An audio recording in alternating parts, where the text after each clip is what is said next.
जय श्री कृष्णा। राधे राधे। आज की इस वीडियो में हम कार्तिक मास महात्म्य के अध्याय 4 की कथा सुनेंगे। नारद जी कहते हैं कि ऐसा कहकर भगवान विष्णु मछली का रूप धारण करके आकाश से जल में आ गिरे। उस समय विंध्याचल पर्वत पर तप कर रहे महर्षि कश्यप अपनी अंजलि में जल लेकर खड़े थे। भगवान सीधा उनकी अंजलि में जा गिरे। महर्षि कश्यप ने दया करके उन मछली को अपने कमंडलों में रख लिया। मछली का आकार बढ़ने पर महर्षि कश्यप ने उसे कुएं में डाल दिया। जब वह मछली कुएं में भी ना समा सकी तब उसे तालाब में डाल दिया। जब तालाब भी छोटा पड़ गया तब समुद्र में डाल दिया। अब वह मछली वहां भी बढ़ने लगी। फिर मत्स्य रूपी भगवान विष्णु ने शंखासुर का वध किया और शंखासुर को हाथ में लेकर बद्री वन में आ गए। वहां पर उन्होंने संपूर्ण ऋषियों को बुलाकर इस प्रकार कहा, हे मुनीश्वरों, तुम जल के भीतर बिखरे वेद मंत्रों की खोज करो और जितनी जल्दी हो सके उन्हें सागर के जल से बाहर निकाल लाओ। तब तक मैं देवताओं के साथ प्रयाग में ही ठहरता हूँ। तब उन तपोबल संपन्न महर्षियों ने यज्ञ और बीजों सहित संपूर्ण वेद मंत्रों का उद्धार किया। उनमें से जितने मंत्र जिस ऋषि ने उपलब्ध किए वही उन बीज मंत्रों का उस दिन से ऋषि माना जाने लगा। तदंतर सब ऋषि एकत्र होकर प्रयाग में गए और वहां उन्होंने ब्रह्मा जी सहित भगवान विष्णु को उपलब्ध हुए सभी वेद मंत्र समर्पित कर दिए। सभी वेदों को पाकर ब्रह्मा जी बड़े प्रसन्न हुए। उन्होंने देवताओं और ऋषियों के साथ प्रयाग में ही अश्वमेध यज्ञ किया। यज्ञ समाप्त होने पर सब देवताओं ने भगवान से निवेदन किया, हे देवादिदेव, हे जगन्नाथ, इस स्थान पर ब्रह्मा जी ने खोए हुए वेदों को पुनः प्राप्त किया है और हमने भी यहाँ पर आपके प्रसाद से यज्ञ भाग पाए हैं। अतः यह स्थान पृथ्वी पर सबसे श्रेष्ठ और पुण्य की वृद्धि करने वाला और भोग मोक्ष प्रदान करने वाला हो। साथ ही यह समय भी महापुण्यमय और ब्रह्मघाती आदि महापापियों की भी शुद्धि करने वाला हो। यह स्थान और यहाँ दिए हुए दान को अक्षय बना देने वाला हो। हमें यह सब वरदान दीजिए। तब भगवान विष्णु ने कहा, हे देवताओं, तुमने जो भी कहा है वह सब मुझे स्वीकार है। तुम्हारी इच्छा पूरी होगी। आज से यह स्थान ब्रह्म क्षेत्र के नाम से प्रसिद्ध होगा। सूर्य वंश में उत्पन्न राजा भगीरथ यहाँ पर गंगा जी को लेकर आएंगे और वह यहाँ सूर्य कन्या यमुना से मिलेगी। ब्रह्मा जी और तुम सभी देवता मेरे साथ यहाँ पर निवास करो। आज से यह स्थान तीर्थराज के नाम से विख्यात होगा। तीर्थराज के दर्शन से तत्काल ही सभी पाप नष्ट हो जाएंगे। जब सूर्य मकर राशि में होंगे उस समय पर यहाँ स्नान करने वाले मनुष्यों के सब पापों का यह तीर्थ नाश कर देगा। यह काल भी मनुष्य के लिए सदा ही महापुण्य फल देने वाला होगा। माघ में सूर्य की मकर राशि में स्थित होने पर यहाँ स्नान करने से सालोक्य आदि फल प्राप्त होंगे। देवादिदेव भगवान विष्णु देवताओं को ऐसा वरदान देकर ब्रह्मा जी के साथ अंतर्ध्यान हो गए। इसके बाद इंद्रादिक देवता भी अपने अपने अंशों से प्रयाग में रहते हुए वहां से अंतर्ध्यान हो गए।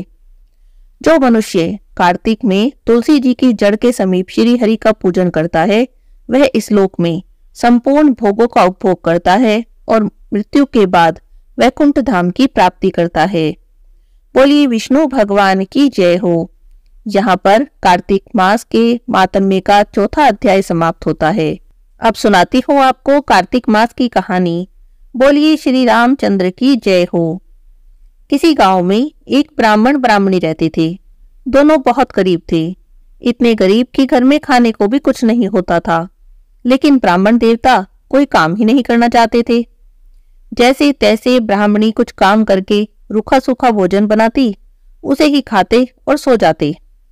एक दिन तो ब्राह्मणी को बहुत गुस्सा आ गया। उसने ब्राह्मण देवता से जाकर कहा कि तुम खाकर सो जाते हो, कुछ काम क्यों नहीं करते। तब ब्राह्मण कहने लगा, मुझे कोई काम करना ही नहीं आता, क्या करूं। तब ब्राह्मणी कहने लगी, पंडित हो, ब्राह्मण हो, कहीं जाकर कथा ही कह दो, कुछ तो दक्षिणा मिलेगी, घर में कुछ पैसे आएंगे। तब वह कहने लगा कि मुझे तो कोई कथा भी नहीं आती। तब ब्राह्मणी बोली, चलो तुम्हें कथा मैं बता देती हूँ। वह ब्राह्मण को कथा सुनाने लगी। वह बोली, राम बड़े लक्ष्मण छोटे, वह बैठे अम्बे की डाली, वह बैठे चंबे की डाली, मिट्टी का दशरथ बनावे, माखन मिश्री का भोग लगावे, दे परिक्रमा घर को आवे। बस इतनी सी कथा है, घर घर जाकर सुना दो। ब्राह्मण देवता ने ये पंक्तियां रट ली। जल्दी से पीली धोती पहनी, टोपी लगाई, तिलक छापे लगाए और कथा सुनाने के लिए चल दिए। चलते चलते बहुत दूर निकल गए, लेकिन किसी ने भी कथा नहीं सुनी। एक जंगल में घुस गए। उस वन में राम जी, लक्ष्मण जी, सीता जी आकर ठहरे हुए थे। सीता जी का नियम था, जब तक किसी ब्राह्मण के मुख से कथा नहीं सुन लेती थी, ना तो रसोई बनाती थी और ना ही खाती थी। लक्ष्मण जी बोले, मैया बहुत भूख लग रही है। तब सीता जी कहने लगी, भैया अभी मेरा ब्राह्मण के मुख से कथा सुनने का नियम पूरा नहीं हुआ। जब तक कथा नहीं सुन लूंगी भैया मैं रसोई नहीं बना सकती। अब लक्ष्मण जी सोचने लगे कि यहाँ इस घने जंगल में ब्राह्मण कहाँ से मिलेगा। राम जी बोले, चलो भैया लक्ष्मण, हम ही ढूंढ लाते हैं किसी ब्राह्मण को। दोनों ब्राह्मण ढूंढने चल दिए। चलते चलते लक्ष्मण जी एक ऊंचे से पेड़ पर चढ़ गए। सोचने लगी कि ऊंचे से देखूंगा तो दूर तक का दिखेगा। ऊंचे से चढ़कर देखा तो देखा सामने से कोई चला आ रहा है। पीली धोती पहन रखी है, टोपी लगा रखी है, तिलक छापे लगा रहे हैं। तो सोचने लगे, देखने में तो ब्राह्मण लग रहा है। नीचे उतर कर आए। राम जी से बोले, भैया लगता है सामने से कोई ब्राह्मण आ रहा है। जब ब्राह्मण पास आ गए तब लक्ष्मण जी पूछने लगे, भाई तुम कौन हो? कहने लगा, मैं पंडित हूँ, कथा सुनाने जा रहा हूँ। तब लक्ष्मण जी बोले, तुम हमारे साथ चलो, हमारी भाभी माँ को कथा सुना देना। ब्राह्मण बोला, कथा ऐसे नहीं सुनाऊंगा, दक्षिणा देनी पड़ेगी। लक्ष्मण जी बोले, भैया तुम चलो तो सही, हम तुम्हें दक्षिणा भी दे देंगे। ब्राह्मण उनके साथ चला गया। वहां जाकर देखा तो सीता जी बैठी थी। वहां जाकर कहने लगा, चावल ले आओ, पानी का लोटा ले आओ और घंटी ले आओ, मैं तुम्हें कथा सुना दूंगा। सीता माता चावल ले आई, पानी का लोटा ले आई, घंटी ले आई। वो कथा सुनाने लगा। अब उसको कथा कहनी आती तो थी नहीं, पत्नी से सीख कर आया था, इसीलिए सब गड़बड़ हो गई। कथा सुनाने बैठा तो कहता क्या है, लक्ष्मण बड़े राम छोटे, वे बैठे अंबे की डाली, वे बैठे चंबे की डाली, मिट्टी का दशरथ बनावे, माखन मिश्री का भोग लगावे, दे परिक्रमा घर को आवे। ब्राह्मण की कथा सुनकर राम जी तो लक्ष्मण जी से कहने लगे, भैया लक्ष्मण, इसने तो तुम्हें बड़ा बताया है, अब तो दक्षिणा तुम्हें ही देनी पड़ेगी। लक्ष्मण जी बोले, राम भैया कैसी दक्षिणा, इसकी तो बुद्धि मलिन है, मूर्ख व्यक्ति है, कहीं राम से भी दुनिया में कोई बड़ा है। तब राम जी बोले, नहीं भैया, इसने तुम्हें बड़ा बताया है, कथा सुनाई है तो दक्षिणा तो तुम्हें देनी ही पड़ेगी। अब राम जी की बात मानकर लक्ष्मण जी ने उसे एक हीरे की अंगूठी दे दी। अंगूठी लेकर चल दिया। बहुत खुश होता आ रहा था, मेरी तो गरीबी मिट गई, अब तो मुझे रोज रोज कथा सुनाने भी नहीं आना पड़ेगा। चलते चलते एक नदी आ गई, उसे प्यास लगी थी। उसने सोचा, चल थोड़ा पानी पी लूं। नदी में पानी पीने के लिए बैठ गया।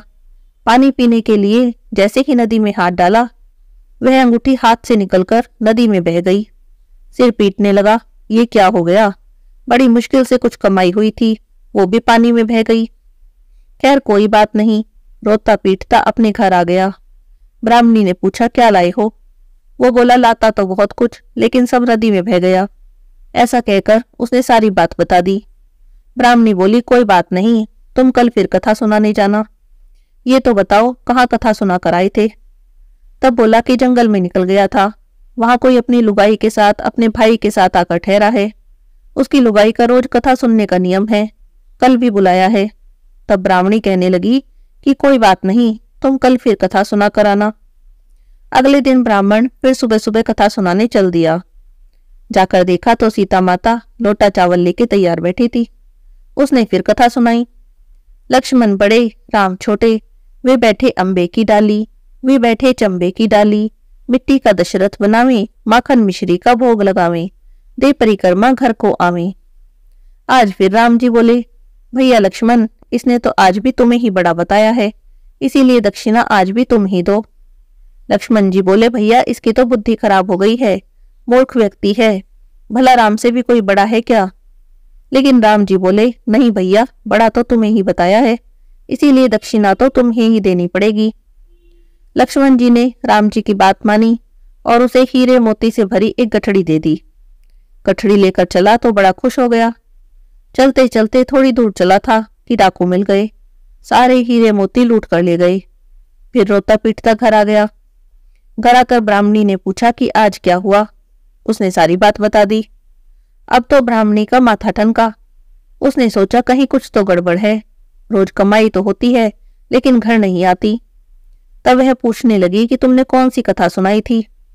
वो बोला वही सुनाई थी जो तुमने मुझे सिखाई थी। ऐसा कहकर उसने कथा सुनानी शुरू कर दी। लक्ष्मण बड़े राम छोटे, वे बैठे अम्बे की डाली, वे बैठे चंबे की डाली, मिट्टी का दशरथ बनावे, माखन मिश्री का भोग लगावे, दे परिक्रमा घर को आवे। यह सुनकर ब्राह्मणी कहने लगी तुम तो बिल्कुल ही भोले हो, भला राम से भी कोई बड़ा होता है दुनिया में। अब कल जाओगे तो ठीक से बोलना कि राम बड़े लक्ष्मण छोटे। अगले दिन ब्राह्मण फिर गया तो देखा सीता माता चावल लोटा लेकर तैयार बैठी थी। उसने कथा सुनाई। आज उसने बिल्कुल ठीक कथा सुनाई। राम बड़े लक्ष्मण छोटे, वे बैठे अम्बे की डाली, वे बैठे चंबे की डाली, मिट्टी का दशरथ बनावे, माखन मिश्री का भोग लगावे, दे परिक्रमा घर को आवे। उसकी कथा सुनकर लक्ष्मण जी तो खुश हो गए और कहने लगे भैया आज तो इसे अकल आ गई, आज इसने आपको बड़ा बताया है, आज तो दक्षिणा आपको ही देनी पड़ेगी। अब राम जी मुस्कुराए, आगे आकर बोले भाई मेरे पास क्या है। कहते कहते अपने पैरों के नीचे से मिट्टी उठाई, उसकी एक पोटली बनाई और उसे दे दी। अब ब्राह्मण का माथा ठनका, कहने लगा दिया भी तो क्या, मिट्टी। बड़बड़ करता घर आ गया। ब्राह्मणी को उल्टा सीधा बोलने लगा, रोज तो सोना चांदी हीरे मोती मिलते थे, आज ये मिट्टी मिली है। मिट्टी लेकर जो घर आया तो रास्ते पर बड़बड़ करता रहा। घर जाकर ब्राह्मणी पूछने लगी क्या बात है, गुस्से में बड़बड़ क्यों कर रहे हो। वह कहने लगा पूछे मत, मेरा दिमाग खराब है। वो बोली बताओ तो सही क्या हुआ। उसने सारी बात बता दी। तूने जैसा कहा था आज वैसी कथा सुनाई, तो आज ये मिट्टी की पोटली मिली है। मिट्टी की पोटली लेकर ब्राह्मणी ने माथे से लगा ली। कहने लगी कि पति की पहली कमाई है। उसने थोड़ी सी मिट्टी अपने माथे पे लगाई, थोड़ी सी ब्राह्मण के माथे पे लगा दी। तो वो बोला क्या कर रही है, पागल हो गई है क्या। वो बोली नहीं पागल नहीं हुई हूँ, आज कम से कम तुम कुछ घर तो लेकर आए। रोज सोना चांदी हीरे मोती मिलते थे तो रास्ते में ही लुटा आते थे, आज मिट्टी मिली कम से कम घर तो आई, इससे कुछ तो होगा, और कुछ नहीं चूल्हा ही लीप लूंगी। ऐसा कहकर ब्राह्मणी ने थोड़ी सी मिट्टी से चूल्हा लीप लिया, थोड़ी सी मिट्टी पानी में मिलाई, पूरे घर में छिंटा मार दिया और बाकी बची मिट्टी को पति की पहली कमाई समझकर मंदिर में रखाई।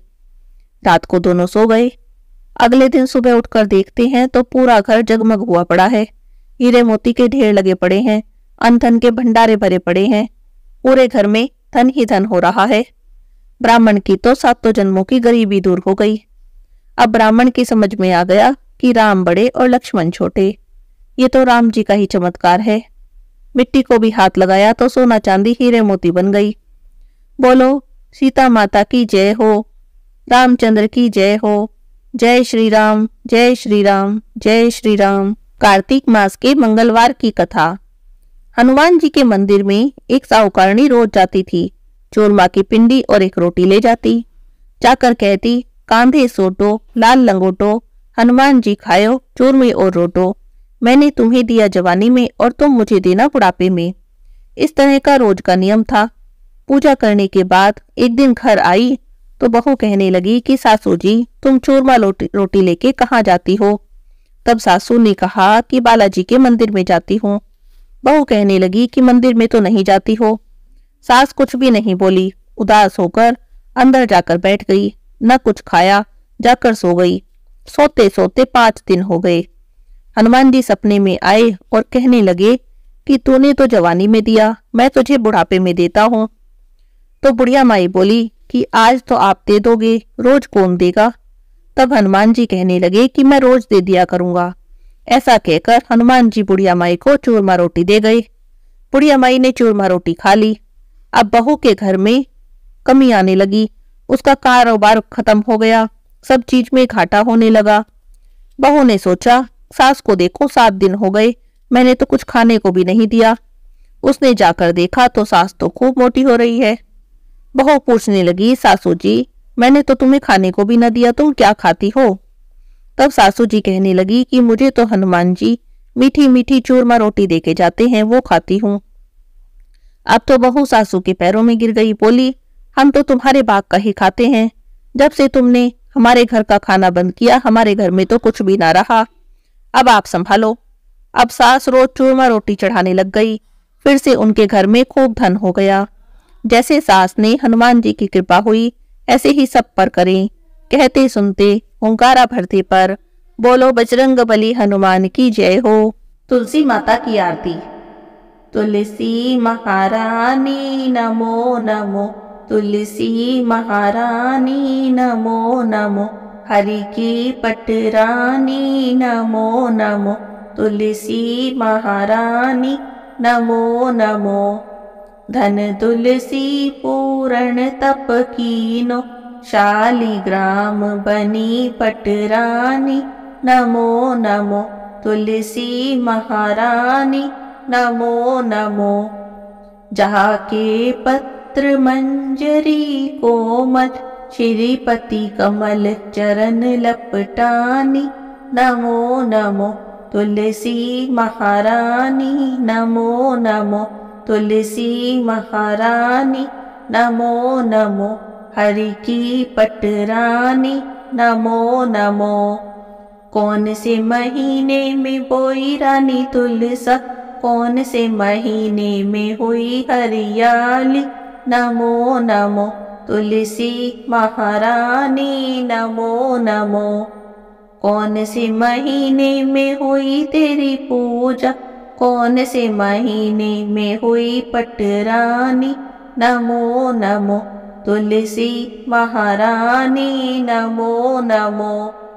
आषाढ़ मास में बोई रानी तुलसा, सावन मास में हुई हरियाली नमो नमो, तुलसी महारानी नमो नमो। कार्तिक मास में हुई तेरी पूजा, मंगसिर मास में हुई पटरानी नमो नमो, तुलसी महारानी नमो नमो। धूप दीप नैवेद्य आरती, पुष्पन की वर्षा बरसानी नमो नमो, तुलसी महारानी नमो नमो। 56 भोग 3600 व्यंजन, बिन तुलसी हरि एक न मानी नमो नमो, तुलसी महारानी नमो नमो। जो कोई तुलसा जी को सवेरे गाए, श्री कृष्ण के दर्शन पाए नमो नमो, तुलसी महारानी नमो नमो। जो कोई तुलसी जी को दोपहर को गाए, खीर खांड के भोग लगाए नमो नमो, तुलसी महारानी नमो नमो। जो कोई तुलसी माँ को शाम को गाए, श्री कृष्ण जी की आरती उतारे नमो नमो, तुलसी महारानी नमो नमो। जो कोई तुलसी जी को रात में गाए, श्री कृष्ण जी के चरण दबाए नमो नमो, तुलसी महारानी नमो नमो। सभी सखी मैया तेरो यश गावे, भक्ति दान दीजो महारानी नमो नमो, तुलसी महारानी नमो नमो।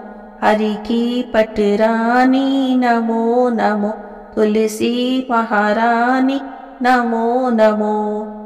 बोलिए तुलसी माता की जय हो, विष्णु भगवान की जय हो, लक्ष्मी माता की जय हो।